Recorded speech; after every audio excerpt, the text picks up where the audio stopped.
আদা যদি আপুনি এনেদৰে নিমখত বনাই খায় তেনেহ'লে আপোনাৰ এই ঠাণ্ডা দিনকেইটা চৰ্দি কফ ডিঙি বিষ আদিৰ পৰা বহুতেই ৰক্ষা পাব। তাৰ কাৰণে মই 150 গ্ৰাম আদা ভালদৰে পানীত ধুই ল'লোঁ যাতে তাৰ বোকাখিনি গুচি যায়। আৰু মই 150 গ্ৰাম লৈছোঁ আদা, এইখিনি ভালদৰে ধুই লৈছোঁ।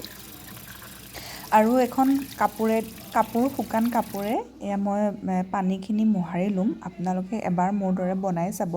যাৰ মানে বেছি কফ হয়, ধৰক পানী লাগি ডিঙিটো চেৰচেৰাই থাকে, ডিঙিটো বিষাই থাকে, কাহ হৈ থাকে, সেইসকলৰ কাৰণে বহুতেই ভাল হয়। মই এইখিনি বনাই প্ৰায় 2-3 মাহমান থৈ দিওঁ, নাইবা এমাহৰ কাৰণে বনাই ৰাখি দিওঁ। এতিয়া মই ধুই পেলাই কেৰাহীখন গৰম কৰিছোঁ অকণমান, তাতে মই নিমখ দিছোঁ আৰু আদাখিনি এতিয়া মই ইয়াতে ভাজিম যাতে কালাৰটো চেঞ্জ হৈ যায়। আৰু মানে আদাখিনিত অকণমান ভজা মানে পোৰাৰ দৰে স্কিনটো মানে চেঞ্জ হৈ যাব, তেতিয়াই মই নমাই দিম। এইখিনি মই এতিয়া ভাজি ল'ম। এইখিনি ঠাণ্ডা দিনত মই কৈছোঁৱেই, ঠাণ্ডা দিনত বহুতো উপকাৰ কৰে। আৰু কালাৰটো চেঞ্জ হৈ গৈছে দেখিছে, অকণমান দেয়া দেখি ধৰিব পাৰিছেনে বাৰু? স্কিনটো অকণমান বেলেগ হৈ গ'ল, এইখিনি হৈ গ'ল। আৰু নিমখখিনি কালাৰটোও বেলেগ হৈ গ'ল।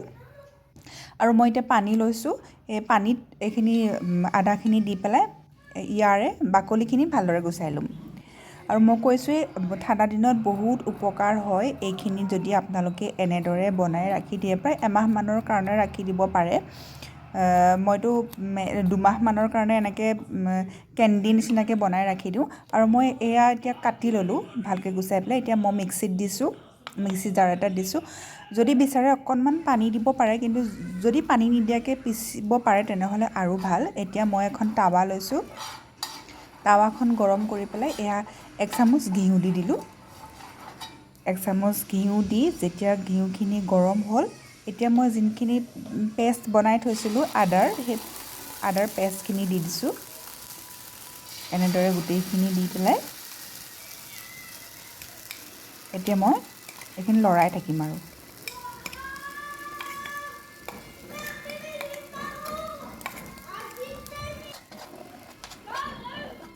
এইখিনি এতিয়া মই ভালদৰে প্ৰায় 10 মিনিটমান লৰাই থাকিম, মানে ভাজি থাকিম ঘিউতে এইখিনি।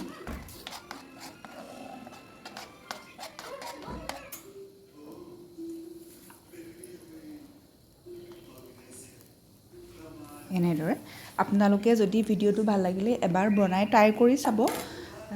কাহ চৰ্দি আৰু ডিঙি বিষৰ কাৰণে খুব ভাল। আৰু মই ইয়াতে দিছোঁ 150 গ্ৰাম আদা লৈছিলোঁ আৰু 250 গ্ৰাম মই গুড় দিছোঁ। ইয়াতে গুড় এইখিনি ভাজি আছোঁ। মই প্ৰথমতে অলপমান গুড় দি দিলোঁ, অলপমান গুড় দি ভাজিলোঁ, তাৰপিছতে আকৌ অলপমান গুড় দি ভাজিছোঁ। একেলগে দি দিয়া নাই, মই অলপ অলপকৈ দিছোঁ। এইখিনি দেখিছেনে? এতিয়া মই ইয়াতে দিম মছলা দিম। এইখিনি গুড়খিনি অকণমান গলিলে আদাখিনিৰ লগত মিহলি হ'ল। ইয়াতে মই মছলা দিম। এতিয়া হালধি দিছোঁ, 1 চামুচ দিছোঁ হালধি। আৰু এতিয়া হালধিখিনিও ইয়াতে মিক্স কৰি ল'ম, এখন লৰাই পেলাই। আৰু দিম মই ইয়াতে অকণমান নিমখ। আৰু যদি আপোনালোকৰ ক'লা নিমখ আছে তেনেহ'লে ক'লা নিমখ দিব। মই এইখিনি খোৱা নিমখেই দিছোঁ, মানে বগা নিমখেই দিছোঁ। আৰু ইয়াতে অকণমান জিৰা পাউডাৰ দিলোঁ। এইখিনি মই ঘৰত বনোৱা জিৰা পাউডাৰ। জিৰা পাউডাৰ 1/2 চামুচমান দি দিছোঁ। আৰু এতিয়া দিছোঁ মই অলপমান জালুকৰ গুড়ি, মানে আপোনালোকৰ পৰিমাণটো চাই দিব, যিমান জ্বলা খাব বিচাৰে সিমান পৰিমাণ চাই দিব জালুকৰ গুড়িটো। এইখিনি এতিয়া মই আৰু ভালদৰে ভাজি থাকিম। কাহৰ কাৰণে খুবেই ভাল, ডিঙিটো যিহেতুকে জ্বলা আছে। আৰু ইয়াতে মই দিছোঁ 1/2 চামুচমান নেমু ৰস। এতিয়া নেমু ৰসখিনি দিলোঁ। জ্বলা টেঙা মিঠা চব হ'ব আৰু খাই বেছি ভাল লাগিব। জ্বলা টেঙা মিঠা কম্বিনেশ্যনটো খাবলৈ এনেও ভাল হয়। এতিয়া এইখিনি হৈ গৈছে। এতিয়া পানী অকণমান লৈ পেলাই দি দিলত এই গোটা হৈ গৈছে, দেখিছেনে? এতিয়াই গম পাই যাব আৰু এনেকৈ কৰিলেই যে এইখিনি হৈ গ'ল। মোৰ এইখিনি হ'ল। এতিয়া মই কি কৰিম, হাততে অকণমান ঘিউ সানি লৈছোঁ, নতুবা লাগি ধৰিব ন।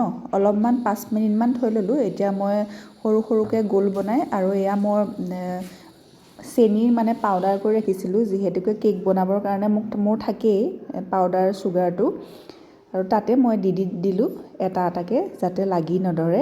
এইখিনি মোৰ হৈ গ'ল। এইখিনি মই এমাহমানৰ কাৰণে বা 2 মাহমানৰ কাৰণে থৈ দিম। আপোনালোকে এবাৰ বনাই আপোনালোকে কমেণ্ট কৰি জনাবলৈ নাপাহৰিব যে আপোনালোকে এইখিনি ব্যৱহাৰ কৰি ভাল পাইছেনে নাই। আৰু আজিৰ ভিডিঅ'টো কেনেকুৱা লাগিছে মোক কমেণ্ট কৰি জনাব। যদি ভাল লাগিছে লাইক কৰিব আৰু কমেণ্ট কৰিব যে আজিৰ ভিডিঅ'টো কেনেকুৱা পালে।